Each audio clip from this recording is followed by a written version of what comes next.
ऐसे में ये कहना बिल्कुल भी गलत नहीं होगा अध्यक्ष जी कि जिधर भी देखो हवस के जल्लाद बैठे हैं। संभाल कर रखो अपनी फूल सी बेटियों को, क्योंकि देश चलाने वाले बेऔलाद बैठे हैं, बेऔलाद बैठे हैं। बिल्कुल चिंता नहीं है। आज देश में महिला सुरक्षा पे तो महिला सुरक्षा बेतुकी बातें हैं। महिला सुरक्षा बेतुकी बातें लगी आपको? बेटियों की सुरक्षा आपको बेतुकी बातें लगती है? अध्यक्ष, इनका शब्द निकलवाए आप, पहले कार्रवाई से बेतुका शब्द निकलवाएं। मैं आपको शर्म आनी चाहिए। केंद्र में आप बैठे और बेटियों के साथ ऐसी हरकतें हो रही है, आपको शर्म आनी चाहिए। अगर किसी बेटी के साथ अत्याचार होता है और उसके खिलाफ कोई प्रोटेस्ट करता है तो आपकी दिल्ली पुलिस उसको उठा के जेल में डालती है। शर्म आनी चाहिए, डूब के मर जाना चाहिए आप लोगों को। राखी जी ऊपर से कह रहे हैं बेतुका बोल रहे हैं, शर्म नहीं आती विजेंद्र गुप्ता जी? आपके घर में बहन बेटियां नहीं है क्या? आपकी कोई बेटी नहीं है क्या? आप किसी के बेटे बाप नहीं है क्या? आप किसी के भाई नहीं है क्या? शर्म आनी चाहिए, डूब कर मर जाना चाहिए आप लोगों को। राखी जी प्लीज, माननीय सदस्यगण प्लीज, राखी जी कंटिन्यू करें। अध्यक्ष जी, मैं दोबारा इस बात को दोहराऊंगी, जिधर भी देखो हवस के जल्लाद बैठे हैं।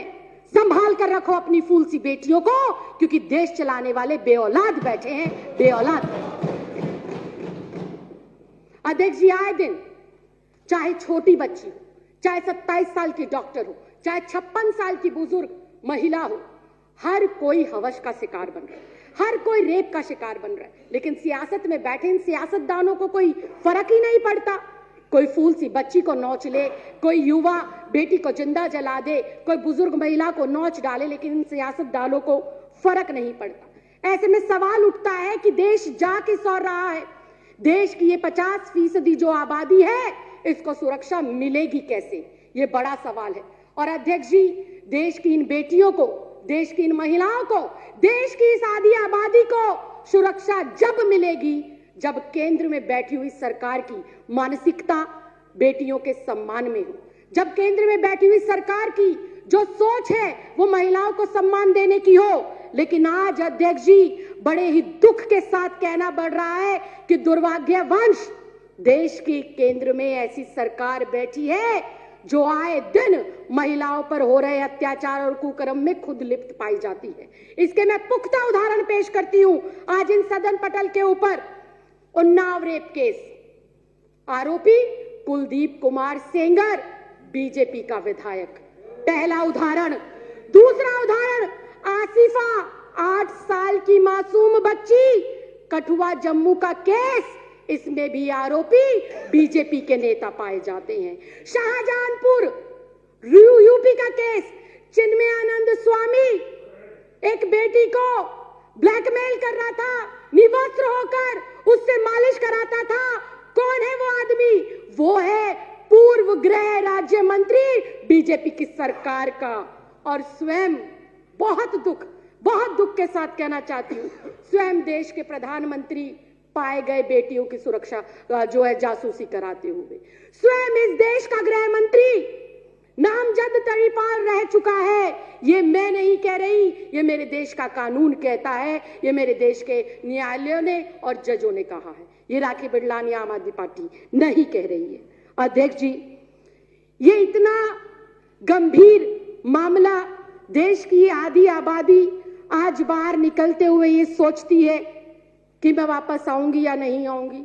आज हमारे माँ बाप, हमारे भाई बहन, हमारे रिश्तेदार, जब मेरी जैसी बेटियां अपने काम पर पढ़ने के लिए, लिखने के लिए जाती हैं तो पता नहीं होता कि किस परिस्थिति में वो बेटी वापस आएगी। कंक्लूड करिए। बिल्कुल अध्यक्ष जी। अध्यक्ष जी, बुधवार 27 नवंबर की रात को दिल दहलाने वाला घटना हैदराबाद के अंदर हुआ। एक 27 वर्षीय डॉक्टर का स्कूटी खराब होता है और उसको मदद के बहाने 4 लोग घेर लेते हैं और उसके साथ गैंगरेप होता है, उसे जला दिया जाता है। इतनी हृदय विदारक घटना अध्यक्ष जी, मेरे मुंह से शब्द नहीं निकल पा रहे, क्योंकि मैं स्वयं भी एक लड़की हूं और कभी कभी किचन में खाना बनाने का मौका मिलता है। गलती से गरम कढ़ाई को छू लेते हैं अध्यक्ष जी तो अगले 2 दिन तक उंगली दर्द करती है।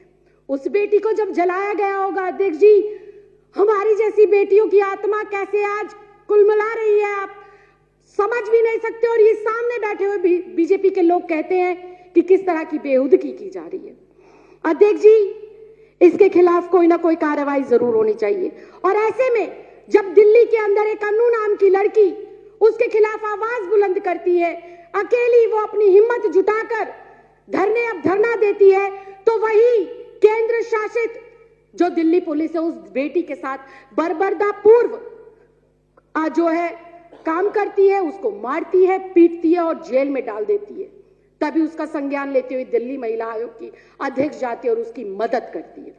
अध्यक्ष जी, कहने को बहुत कुछ है, लेकिन मैं एक बेटी होने के साथ साथ, एक महिला होने के साथ साथ एक महिला जनप्रतिनिधि भी हूं, और मुझे नहीं पता कि 7वीं विधानसभा में आने का मुझे मौका मिलेगा या नहीं मिलेगा, लेकिन जितना समय और जितना प्यार जनता ने हमारी सरकार को दिया, मैं आज गर्व से सीना चौड़ा कर कर और अपनी गर्दन को खड़ा कर कर ये कह सकती हूं कि मेरी सरकार ने ना सिर्फ महिला सम्मान के लिए काम किया, बल्कि महिलाओं को सुरक्षित करने में भी बहुत महत्वपूर्ण कदम उन्होंने उठाए हैं। अध्यक्ष जी, हमारी सरकार ने महिलाओं की सुरक्षा हेतु 2.5 लाख से अधिक 2.5 लाख से ज्यादा सीसीटीवी कैमरे लगाने का काम करा। ये विश्व में पहला ऐसा राज्य है जहां पर चप्पे, चौक, चौराहे, गली, नुक्कड़ के ऊपर महिला सुरक्षा हेतु सीसीटीवी कैमरे लगाए गए। वहीं एक दिन के अंदर हिम्मत चाहिए और जज्बा चाहिए अरविंद केजरीवाल जैसा, एक दिन के अंदर 15,000 मार्शल बसों में तैनात करे गए दिल्ली की बेटियों, महिलाओं और बच्चों को सुरक्षा मुहैया कराने के लिए। वहीं पर 2 लाख से ज्यादा स्ट्रीट लाइटें, डार्क स्पॉट खत्म करने के लिए लगाए जाने का फैसला लिया और बहुत जल्दी वो लगाई भी जाएंगी। दिल्ली महिला आयोग ने पिछले चंद सालों के अंदर कई दशकों से पेंडिंग पड़े हुए केसेस को तुरंत निपटाया और पीड़ित महिलाओं के घर पर पहुंचकर उनको सुरक्षा मुहैया कराई और उनको सहायता देकर उनको न्याय दिलाने का काम करा। अध्यक्ष जी, मैं अंत में बस इतना ही कहूंगी, अगर नीयत है तो सब संभव है। मन में अगर महिलाओं के लिए सम्मान है तो उनकी सुरक्षा भी सुनिश्चित की जा सकती है, उन्हें न्याय भी दिलाया जा सकता है और उनका सशक्तिकरण भी किया जा सकता है। मैं उम्मीद करूंगी कि देश में आज जो स्थिति है वो स्थिति भविष्य में ना हो, इसके लिए आज हर एक बेटी को जागना होगा, हर परिवार के सदस्य को जागना होगा और उखाड़ कर फेंकना होगा ऐसी मानसिकता के नेताओं को जो मानसिकता वो महिलाओं के विरोध में रखते हैं और जो उनकी मानसिकता महिला विरोधी झलकती है। आपने मुझे इस अति महत्वपूर्ण मुद्दे पर बोलने का मौका दिया, बहुत बहुत धन्यवाद। बहुत बहुत